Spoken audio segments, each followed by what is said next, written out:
नमस्कार दोस्तों, गुजरात में बीजेपी ने जबरदस्त परफॉर्मेंस की है। गुजरात चुनाव नतीजे आने के बाद हर कोई आश्चर्यचकित है कि बीजेपी ने इतना सीट कैसे जीत ली।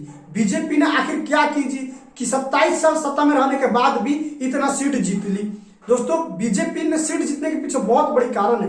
कारण सिर्फ एक ही नहीं है, बहुत ऐसे कारण है जिससे बीजेपी ने जीती। सबसे पहले इसके कारण जानने के लिए हम बीजेपी के गुजरात में इतिहास जानते हैं। गुजरात में जिस समय कांग्रेस पार्टी का रिकॉर्ड 149 सीट मिला था 1985 में, उस समय बीजेपी को मात्र 11 सीट मिली। लेकिन 1990 में कांग्रेस पार्टी को महज 33 सीट पे सिमट गई। जिस पार्टी को 1985 में 149 सीट मिले और वो मात्र 5 साल में 33 सीटों पर सिमट जाती है, इसके पीछे बहुत बड़ी कारण है। कारण है कि वहां पे पार्टी की जिस तरह से कांग्रेस पार्टी की अंदरूनी टूट थी, उसका फायदा पूरी तरह से बीजेपी उठाई। दोस्तों, बीजेपी को 1995 में 121 सीटें मिली थी। पूर्ण बहुमत के साथ पहली बार बीजेपी सत्ता में आई थी गुजरात में 1995 में। उसके बाद 1998 में 117 सीटें मिली थी बीजेपी को। 2002 में बीजेपी ने गुजरात में नरेंद्र मोदी के नेतृत्व में चुनाव लड़ा था। उस समय रिकॉर्ड 127 सीटें जीती थी बीजेपी, जो अभी 2022 के चुनाव से पहले तक बीजेपी का सबसे बड़ा रिकॉर्ड था। उसके बाद 2007 में बीजेपी 117 सीटों पे ले आई। फिर 2012 में बीजेपी 115 सीटों, 2 सीटों के नुकसान पे 115 सीटें लाई। फिर 2017 में बीजेपी 100 से भी कम आंकड़ा पे आ गई, यानी 99 सीटें लाई थी। लेकिन 2022 में बीजेपी वही 99 से एक बैग 156 पे चली गई। ये जो हम मार्जिन देखते हैं बीजेपी के गुजरात में 1995 के बाद से आज तक, इसमें अगर एनालिसिस किया जाए दोस्तों, तो बीजेपी सीटें कम आती गई, लेकिन ज्यादा सीट कम नहीं आई। जहां पे बीजेपी की गलती हुई तो वहां पे सुधार की और बीजेपी इतना सीटें लाई। अब 156 सीट आई। 2017 की तुलना में बीजेपी को अभी 156 सीटें आई है। उसके पीछे कारण यह है कि 2017 में बीजेपी के खिलाफ वहां पे पटदार आंदोलन चल रहा था। अल्पेश ठाकुर थे, ये अलग आंदोलन अपना चला रहे थे। हार्दिक पटेल अलग आंदोलन चला रहे। लेकिन बीजेपी ने एक काम किया कि हार्दिक पटेल और अल्पेश ठाकुर को अपने तरफ मिला लिया। वहां पे जो आंदोलन चल रहा था वो पूरी तरह से बीजेपी ने 5 सालों में खत्म कर दिया और आते आते आंदोलन का फायदा उठाया बीजेपी ने और अपने तरफ एक लहर फैला दिया। उस लहर की वजह से अभी 156 सीट आई। दोस्तों, इसके पीछे एक और हम उदाहरण लेते हैं क्रिकेट टीम का।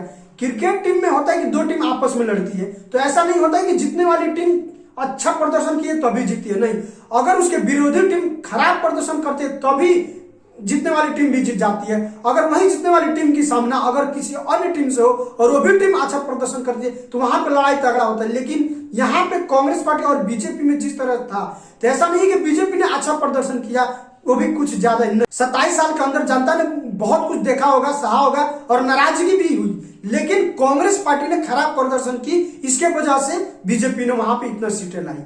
क्यों? वहीं दिल्ली एमसीडी में हम देखते हैं तो आम आदमी पार्टी का सामना सीधे बीजेपी के साथ था।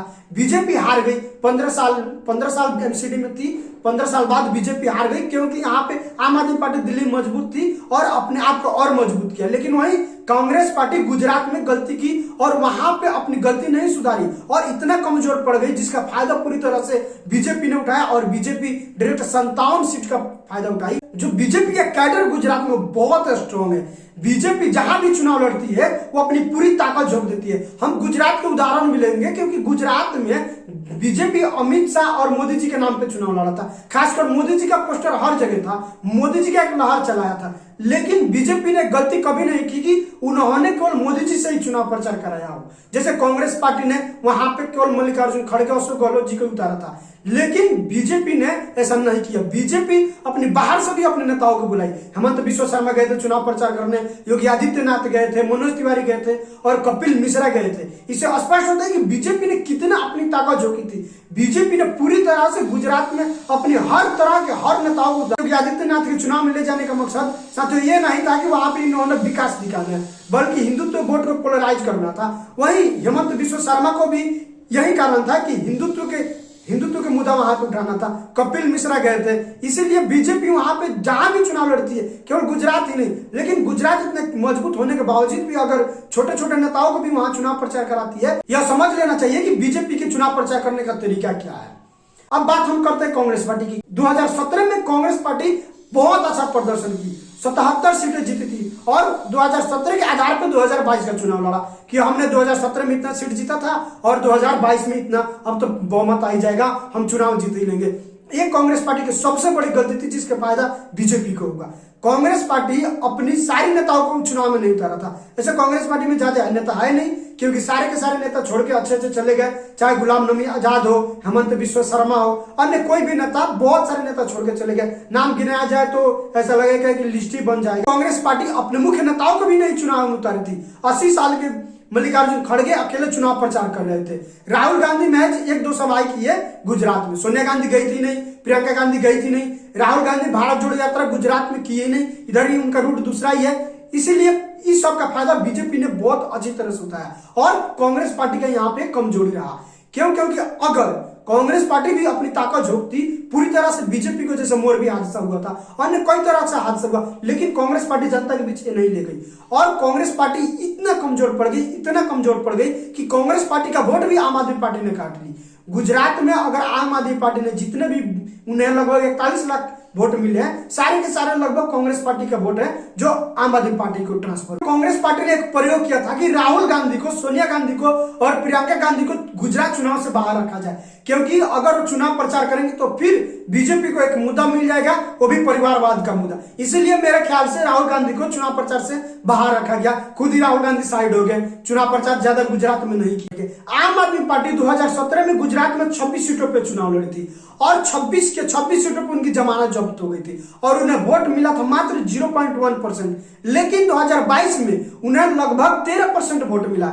जितना उन्हें वोट परसेंटेज बढ़ा है उतना ही कांग्रेस पार्टी का वोट परसेंटेज घटा है। यह सोचने लायक बात है कि आम आदमी पार्टी कांग्रेस पार्टी के जो पर्सनल वोट बैंक था उसमें भी एक सेंधमारी कर दी है, क्योंकि मुस्लिम वोट माना जाता है कि कांग्रेस पार्टी का अपना वोट है, लेकिन कांग्रेस पार्टी को गुजरात में महज 61% ही मुस्लिम वोट मिले। दोस्तों, आम आदमी पार्टी जहां जहां चुनाव लड़ रही है वहां वहां कांग्रेस को नुकसान कर रही है और कांग्रेस का वोट अपने तरफ आकर्षित कर रही है और ये हो भी रहा है।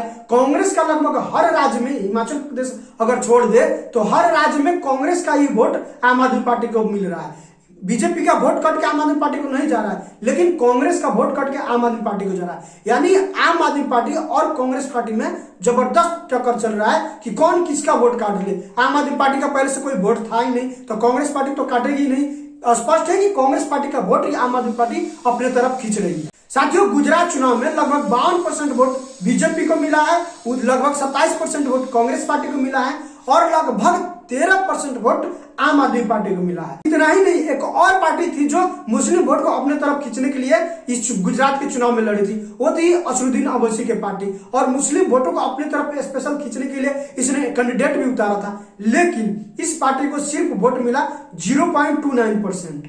इनका जादू गुजरात के मुसलमानों पर नहीं चला और जो मुसलमान कांग्रेस पार्टी को वोट देते हैं अब आम आदमी पार्टी की तरफ आकर्षित होगा और कुछ मुसलमान बीजेपी को वोट दिए भी, बीजेपी को भी वोट दिए हैं अभी इस चुनाव में। देखने लायक बात है, बीजेपी के 27 साल में अगर 5 साल ये भी जोड़ दे 22 से 27 तक, तो बीजेपी के टोटल 32 वर्ष हो गए। 32 साल तक अगर कोई पार्टी सत्ता में रह गई, वो भी पूर्ण बहुमत के साथ, तो ये समझ लेना चाहिए कि वहां पे बीजेपी कितनी मजबूत पार्टी है, उसे हराना बहुत नामुमकिन लगता है। लेकिन आम आदमी पार्टी का अरविंद केजरीवाल दावा कर रहे हैं कि हमने सेंधमारी कर दिया, हमने किला में छेद कर दिया, अगला बार किला ढा देंगे। ये तो आने वाला वक्त ही बताएगा, लेकिन अभी बीजेपी के पास बहुत बढ़िया, बहुत मजबूत कैडर गुजरात में है जिसे हरा पाना बहुत ही नामुमकिन है।